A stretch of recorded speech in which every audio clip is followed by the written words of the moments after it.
এই ভিডিওতে আমরা নাম্বার সম্পর্কে জানবো জাভাস্ক্রিপ্টের মধ্যে নাম্বার রিলেটেড বিভিন্ন মেথড সম্পর্কেও আমরা বিস্তারিত জানবো। তো চলুন শুরু করা যাক। সো প্রথমে সাপোজ আমরা দুটি ভেরিয়েবল নিয়ে নিলাম। প্রথম দিলাম a, এর ভ্যালু দিলাম 1 এন্ড এরপর আমরা আরেকটি ভেরিয়েবল নিলাম 2। আপনাদের একটা জিনিস বলি যে এইটা হচ্ছে একটা শর্টকাট নিয়ম ভেরিয়েবল ডিক্লেয়ার করা। এর আগে আমরা কি করতাম যে ধরেন ভেরিয়েবল ডিক্লেয়ার জন্য প্রথমে কনস্ট দেন নাম দিয়ে এটার ভ্যালু দিতাম, দেন আমরা নিচের লাইনে এসে আবার দিতাম কনস্ট দেন দিয়ে আমরা এইটা হচ্ছে ট্রেডিশনাল ওয়ে। বাট আমরা এখন যে একই লাইনের মধ্যে অনেকগুলা ভেরিয়েবল ডিক্লেয়ার করলাম, এটা হচ্ছে একটি শর্টকাট ওয়ে আর কি। সো আমরা এখন একটু ওই যে অপারেশনাল জিনিসপত্র দেখবো যে কিভাবে যোগ বিয়োগ করতে হয়, যদিও আমরা এগুলা প্রিভিয়াস ভিডিওতে দেখে এসেছি, বাট আমরা যদিও এগুলা জানি তারপরে একটু রিমাইন্ডার হিসাবে করে ফেলবো এটা।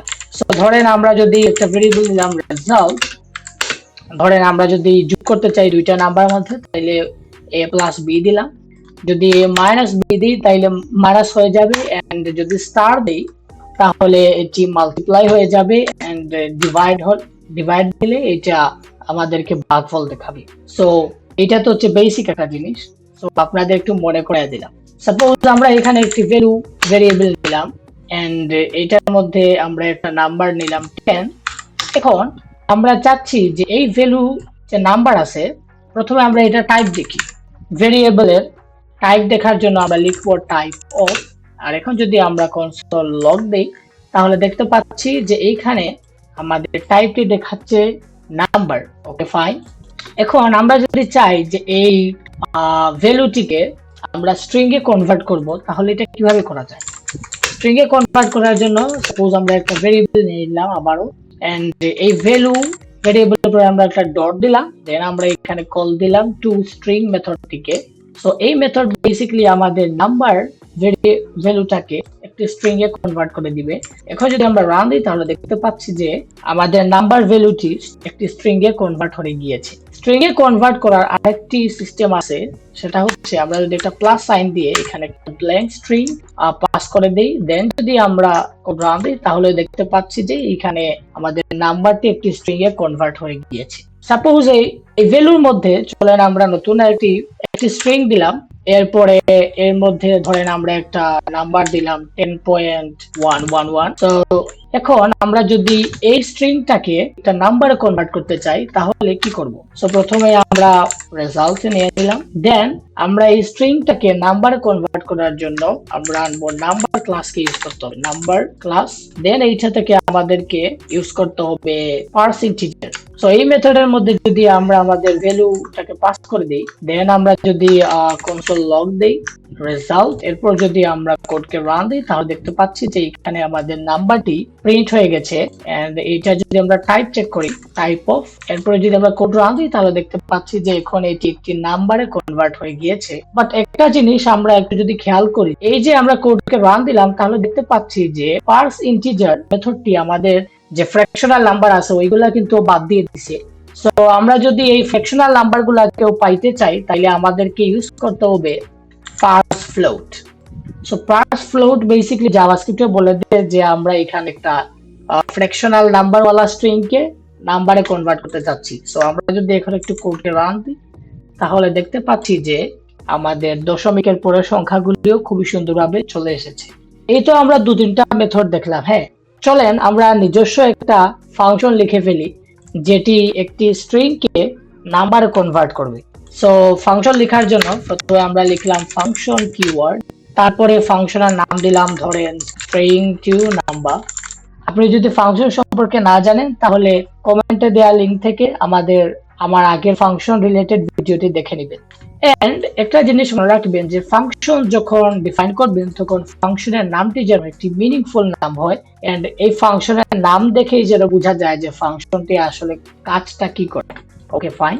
সো এখানে আমরা যেহেতু ভ্যালু একটা প্যারামিটার নিয়ে নিলাম, এন্ড এই ভ্যালুটিকে আমরা চাচ্ছি যে এটা হবে একটা স্ট্রিং। সো ভ্যালুটি স্ট্রিং কিনা এটা চেক করার জন্য ধরেন আমরা একটা ইফ কন্ডিশন লাগাই দিলাম। সো প্রথমে লিখলাম টাইপ অফ, দেন দিলাম ভ্যালু। সো টাইপ অফ লিখে ভ্যালু দিলে এটা কি করবে, বেসিক্যালি আমাদেরকে বলে দিবে যে এটার টাইপ কি। সো আমরা এখানে চেক করব তিনটা ইকুয়াল সাইন দিলাম, দেন আমরা এখানে লিখে দিলাম যে স্ট্রিং। সো আমরা এখানে চাচ্ছি যে ভ্যালুটি স্ট্রিং হবে। যদি স্ট্রিং হয় তাইলে সে সিম্পলি রিটার্ন দিবে ধরেন ওকে, এন্ড যদি ভ্যালুটি স্ট্রিং না হয় তাহলে সে একটা ওয়ার্নিং মেসেজ রিটার্ন দিবে, প্লিজ পাস এ ভেরি ওকে। আপাতত আমরা চলে এইটাকে একটু টেস্ট করে দেখি যে আমাদের এই এতটুকু কোড কি কাজ করতেছে কিনা। সো আমরা প্রথমে দিলাম একটা রেজাল্ট ভ্যালু, দেন আমরা এখানে কল দিলাম স্ট্রিং টু নাম্বার, এন্ড এখন যদি আমরা এখানে একটা স্ট্রিং দেই, এরপর যদি আমরা একটু রান দিই আমাদের কোড, তাহলে দেখতে পাচ্ছি যে ও আমাদেরকে ওকে রিটার্ন দিচ্ছে। ওকে ফাইন, স্ট্রিং এর পরিবর্তে সাপোজ আমরা একটা বুলিয়ান দিয়ে দিলাম, ওরে ট্রু দিলাম। এখন কি বলে, please pass a valid string. So আমাদের ফাংশনটি কিন্তু কাজ করতেছে প্রপারলি। চলেন আমরা এখন নেক্সট স্টেপে যাই। আমরা এখন এখানে আরেকটা প্যারামিটার নিব, নাম্বার টাইপ। সো এইখানে আমরা বলে দিব যে স্ট্রিং থেকে কনভার্ট হয়ে যে নাম্বারটা আসবে এটা কি কিভাবে রিটার্ন হবে, এটা কি ফ্লোট ভ্যালু হিসেবে রিটার্ন হবে নাকি এটা একটি ইন্টিজার হিসেবে রিটার্ন দিবে। সো নাম্বার টাইপের জন্য আমরা ধরেন আমরা একটা সুইচ কেস লিখে ফেললাম। তো সুইচ কেস লেখার জন্য আমরা সুইচ কিওয়ার্ড দিলাম, দেন আমরা লিখে দিব নাম টাইপ, বিকজ আমরা এই নাম টাইপ ভেরিয়েবলের জন্যই সুইচ কেস লিখছি। সো দেন আমরা এখানে কার্লি ব্রেসেস দিলাম, এন্ড এর ভেতরে আমরা দিলাম কেস, কেস নাম্বার 1 কেস হবে যে আমরা চাচ্ছি যে ইন্ট হবে, ইন্ট, দেন আমরা কলন দিলাম। যদি ইন্টিজার হয় তাহলে আমরা রিটার্ন দিব পার্স ইন্ট। সো আমরা বেসিক্যালি ইন্টিজার রিটার্ন দিব। ইন্টিজার করার জন্য আমরা পার্স ইন্ট ইউজ করলাম, তারপর এইখানে আমরা একটু ভ্যালুটাকে পাস করে দিলাম। সো আমরা জানি যে সুইচ কেসের যখন একটা কেস এন্ড হয় তাইলে আমাদেরকে এখানে ব্রেক লিখতে হয়, but at here we don't need the break because এইখানে আমরা রিটার্ন করতেছি।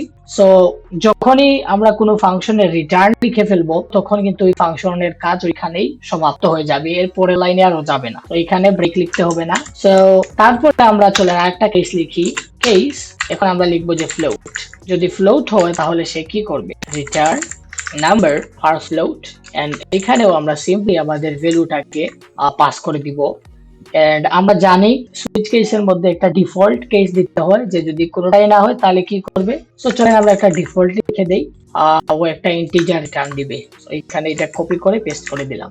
ওকে ফাইন, আমরা যদি কোডটাকে আরেকবার একটু যদি দেখি তাহলে আমরা কি করতেছি, যে প্রথমে আমরা একটু চেক করতেছি যে আমরা যে ভ্যালুটাকে পাস করলাম ওইটা স্ট্রিং কি না।